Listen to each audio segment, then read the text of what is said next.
ભક્ત ગોરા તું ભાર. વાહ, આ તારા ઉપર તો કૃષ્ણની કૃપા છે. તું સંહારક નહીં, ઉદ્ધારક છે. વાહ, તારો જન્મ દિવસ તો કાનુડાની જેમ ઉજવશો. ભગત જોયું, આપણા ગોરાએ હવન કર્યો અને તળાવમાં પાણી ભરાઈ ગયું. હા દેવી, આ તો ગજબ થઈ ગયું. ગોરાએ તો પાણી પાછું લાવી દીધું. આજે તો ગામમાં ઉત્સવ થવો જોઈએ. હા હા, ઉત્સવ થવું જોઈએ.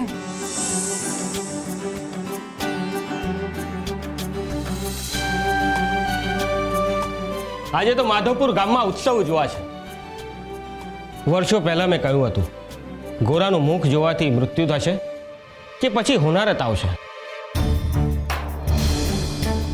પણ હું સદંતર ખોટો હતો. આજે બે હાથ જોડીને હું બધાની માફી માંગુ છું. મારું જ્ઞાન આ છોકરાની ભક્તિ આગળ કાચું પડ્યું. મને માફ કરી દો. તમે બધાએ જોયું કે ગોરાના હાથે હવન થતાં જ તળાવમાં પાણી આવી ગયું.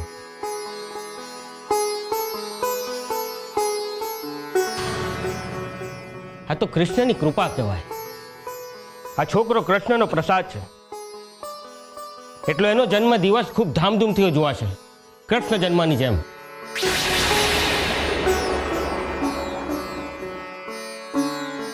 શું કહો છો ગિરધરદાસ?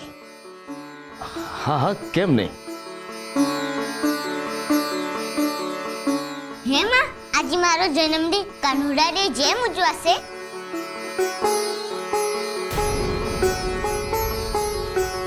હા બેટા,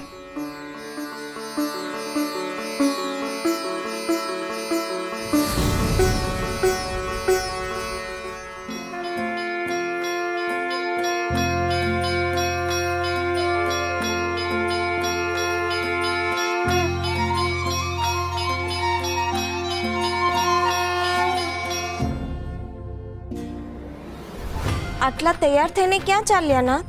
તમે સાંભળ્યું નહીં?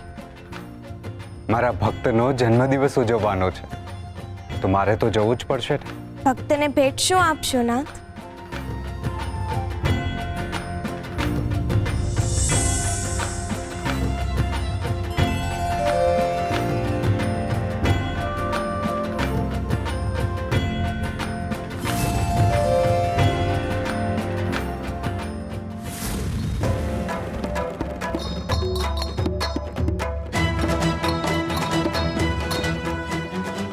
એ હાલો, ઝટ કરજો.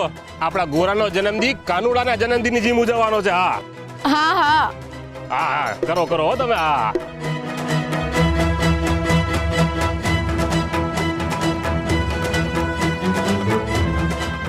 અરે હા, હું આ દેવીએ ગોરાને કાનુડાની જીન તૈયાર કરીને લાવવાનો હતો ને. હે ભાઈ, એવા મોંઘા લુગડા દેવી પાસે ના હોય. અરે પણ આવા લુગડામાં કઈ થોડી જન્મદિન ઉજવાશે?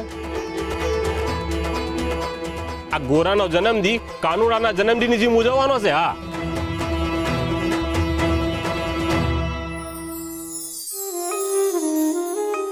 લ્યો, આટલી અમથી વાત.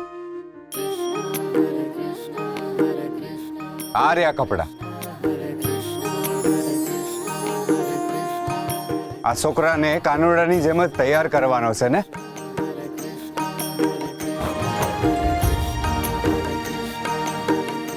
તો હાલો, હું જ એને કાનુડાની જેમ તૈયાર કરી દઉં છું.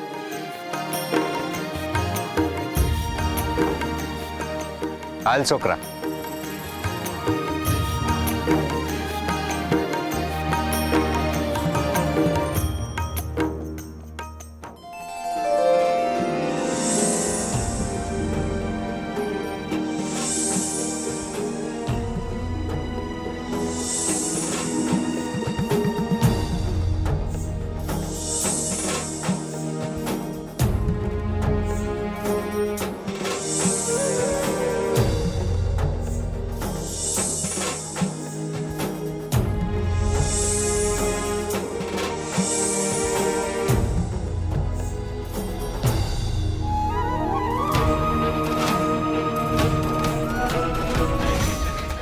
પધારો બાલ ગોપાલ.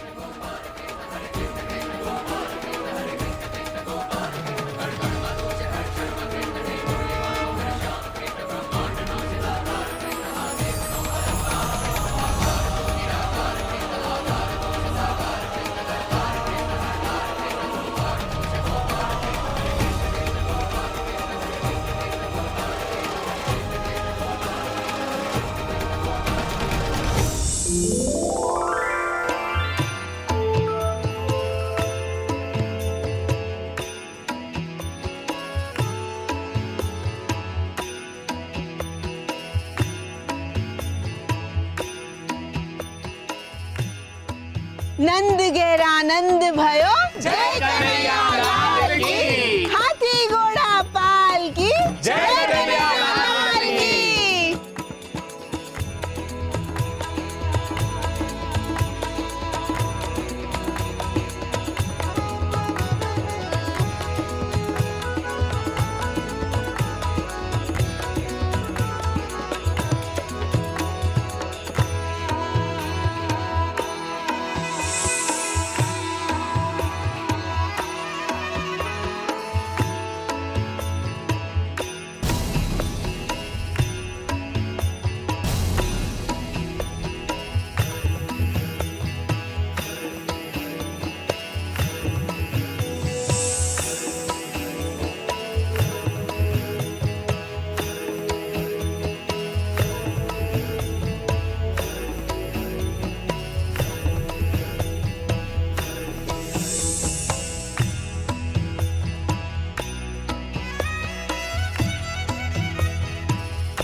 આજથી દર વર્ષે ગોરાનો જન્મદિવસ કાનુડાની જેમ ઉજવવામાં આવશે. બોલો કૃષ્ણ કનૈયા લાલ કી જય.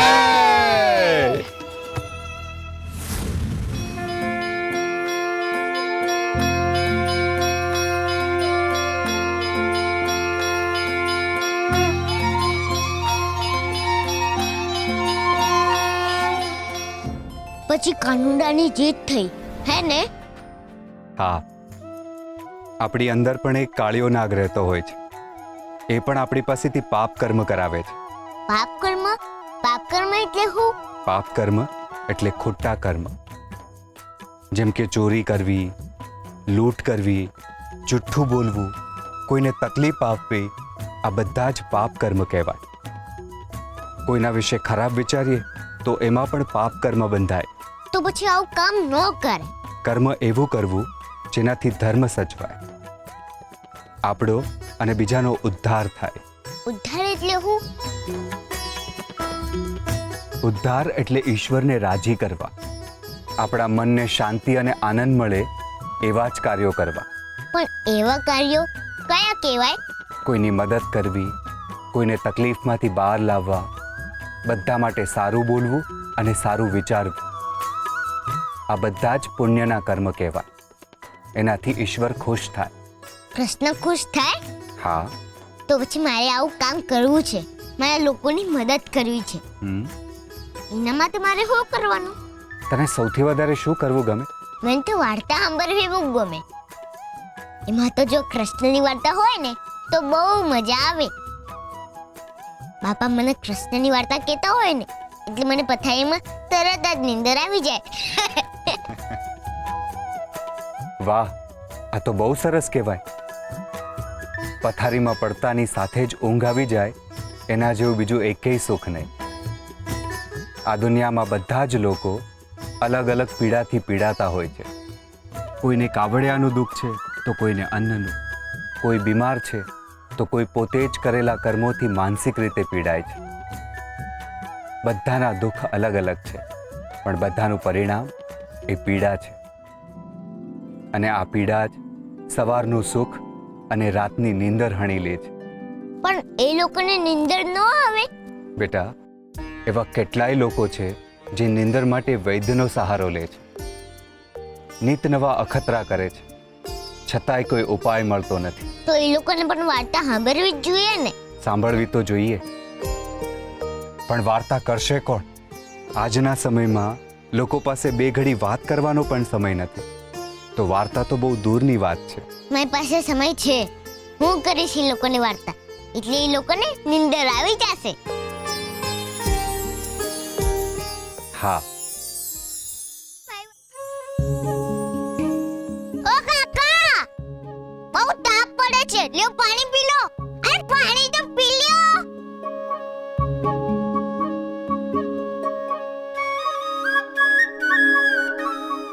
ઓ કાકા, બહુ તાપ પડે છે, લ્યો પાણી પી લ્યો. લ્યો. મેં વાર્તા સાંભળો. અરે વાર્તા તો સાંભળો. કંસ મામા કાનુડાને મારવાની યોજના કરી એ વાર્તા.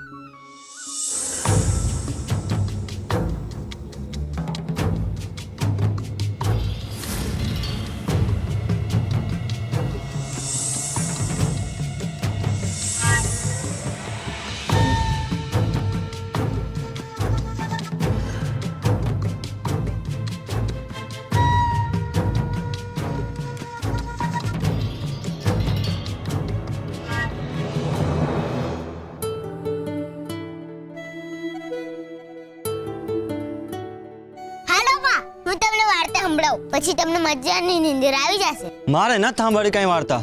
સાંભળો ને, થોડી વાર લાગશે. બેસો ને. સાંભળો. કાનુડાનો જન્મ થયો એ જાણ મામા કંસને થઈ, એટલે એણે તારે દર થોડા દિવસે કઈક ન તોફાન કાઢવું છે. અમે કઈ નવરા હે તારી વાર્તા સાંભળવા? અરે આખી વાર્તા તો સાંભળો. તારી વાર્તા કોઈ ન સાંભળતું.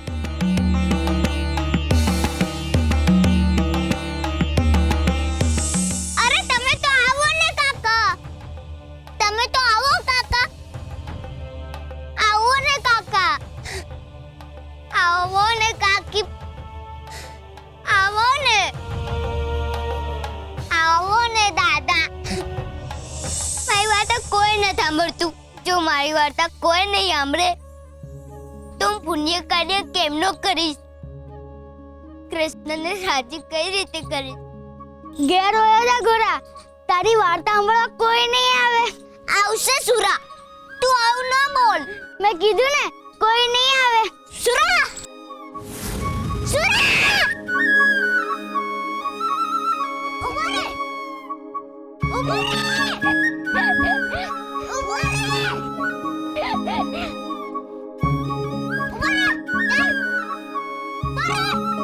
રે, ઉભો રે.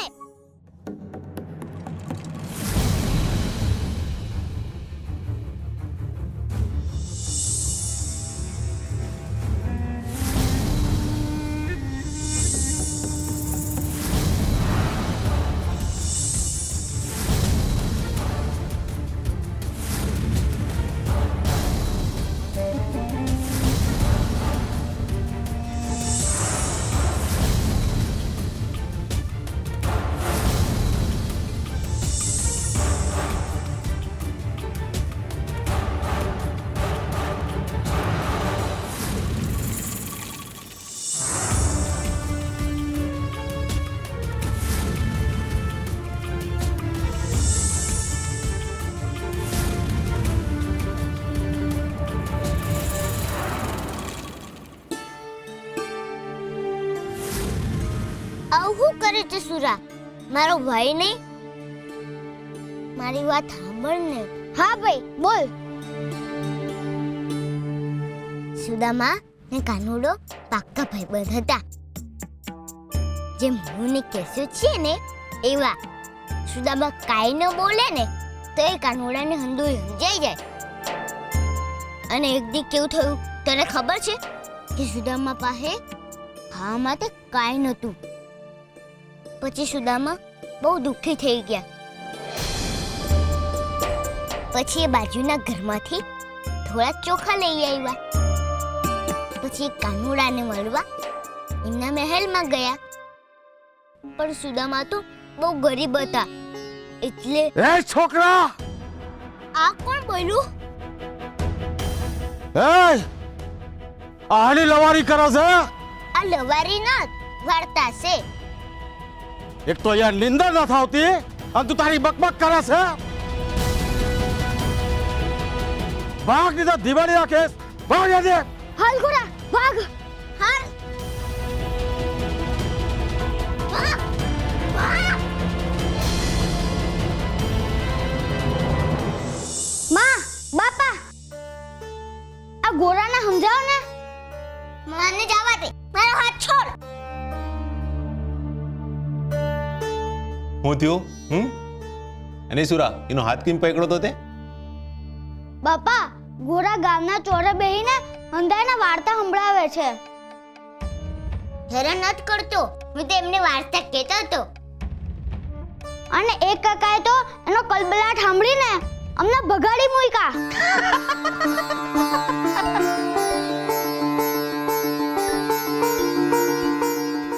એ ગોરા આ એના તોફાનો માંડ્યા છે તે. અને હાય હાય તારું માટલું ક્યાં ગયું? એ ચોરા બહાર રહી ગયું. હું લેતો આવું? ના, આય બેહી જા. બે બસ આય બેહી રે તું, ક્યાંય જવાનું નથી. અને બેટા ભલે ને માટલું ન્યા પડી રહેતું હે, આવતા જતા માણસોને છે ને પાણી પીવા થાય. બાપા, ગોરાને તો કઈ સમજ જ નથી પડતી. આવું કોઈને વાર્તા કહેવાય? તમને સમજ નથી પડતી સુરા. આપણે વાર્તા કહીએ ને એટલે કૃષ્ણને બહુ ગમે અને જી સાંભળે એમને નીંદર આવી જાય. પેલા કાકા બિચારાને નીંદર ન આવતી એટલે એમને વાર્તા કહેવા જાઉં છું. તને ના કહ્યું ને એકવાર, તારે ક્યાંય જવાનું નથી. હાલ બેસ. હવે અહીંથી તારે હલવાનું નથી. હા હાલ તો સુરા તું કામે લાગ.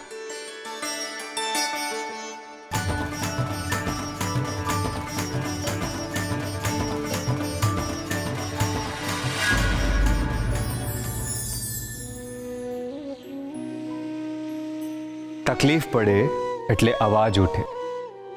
મૌન શાંતિ આપે છે અને મુસીબત અવાજ આપે છે. ફસાયેલો, પીડાતો, હેરાન થતો માણસ હંમેશા પોતાનો અવાજ મોટો કરે છે. અવાજ એ સામેવાળા સુધી પોતાની લાગણી પહોંચાડવાનું માધ્યમ છે. દુશ્મન તરફ ઉઠતો અવાજ, ઈશ્વર તરફ ઉઠતો અવાજ, કોઈની મદદ માટે ઉઠતો અવાજ ને કોઈને ડરાવવા માટે મોટો થતો અવાજ. જે પ્રકારનો અવાજ હોય છે પડઘો એ પ્રકારનો જ હોય છે. જો અવાજમાં ભક્તિને ભેળવવામાં આવે તો એ સુર બને છે અને જો અવાજમાં અધર્મ ભળે તો એ ઘોંઘાટ બની જાય છે. અવાજનો ઉત્તમ ઉપયોગ આત્માને આનંદનો પડઘો આપે છે.